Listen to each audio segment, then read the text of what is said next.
Memorial Day weekend, only it is a little bit different this year. Events throughout the region canceled. Some very long-standing local traditions broken for the first time in decades, and then some. And yet here we are. One guy dropped by to ask if perhaps I had broken down, see if I needed help. And he was driving a little compact pickup. And I should have told him I was waiting for a tow just to see if he wanted to hitch on. And he was the type that looked like he would try if that's what I needed. If that little pickup truck could move that rig, he'd have something to talk about for a long time.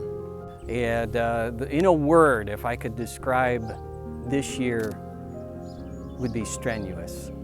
And rather than define it, let me give you synonyms of strenuous: arduous, difficult, hard, tough, taxing, demanding, exacting, uphill, formidable, heavy, exhausting, tiring, fatiguing, grueling, backbreaking, and punishing.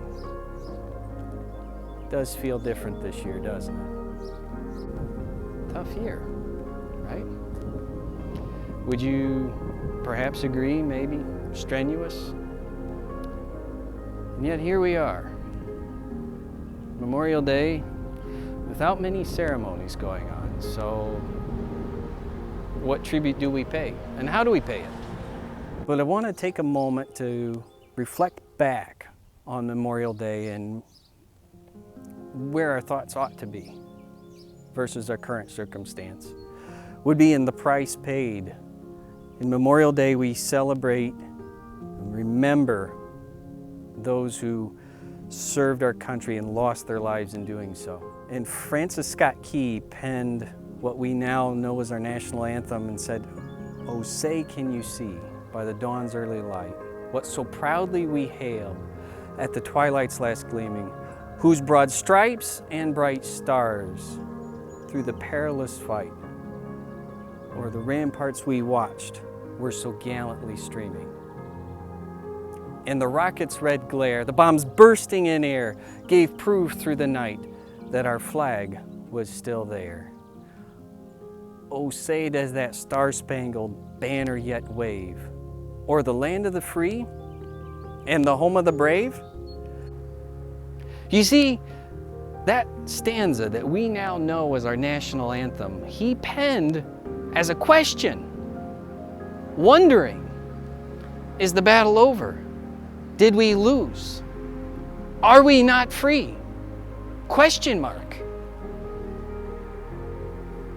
But what he didn't know was this: the onslaught, the Marine battle that raged through the night was largely ineffective because normal, ordinary, everyday citizens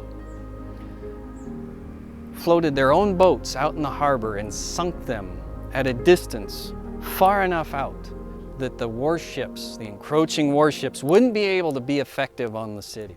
And the battle grew silent because our enemy had pursued another avenue, attempted a landing further down the coast, and again, thwarted by everyday, ordinary citizens who took up arms and laid in swamps and hid behind trees awaiting the invasion. And when it arrived, they brought such a fury to their enemy that the enemy chose retreat over advance. And to finish the story, there's actually 4 stanzas to the Star-Spangled Banner, and we only sing the first one. It's summed up very appropriately in the 4th, where Key writes, "Oh, thus be it ever, when free men shall stand between their loved homes and the war's desolation, blessed with victory and peace, may the heaven-rescued land praise the power that hath made and preserved us a nation. When conquer we must, our cause it is just, and this be our motto, in God is our trust." and the Star-Spangled Banner in triumph shall wave o'er the land of the free and the home of the brave.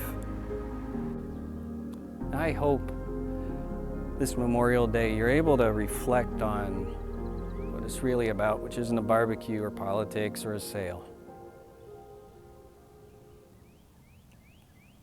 but remembering, paying tribute to those who served and lost their lives in doing so. And let that last stanza of the Star-Spangled Banner ring true. And the Star-Spangled Banner in triumph shall wave o'er the land of the free and the home of the brave.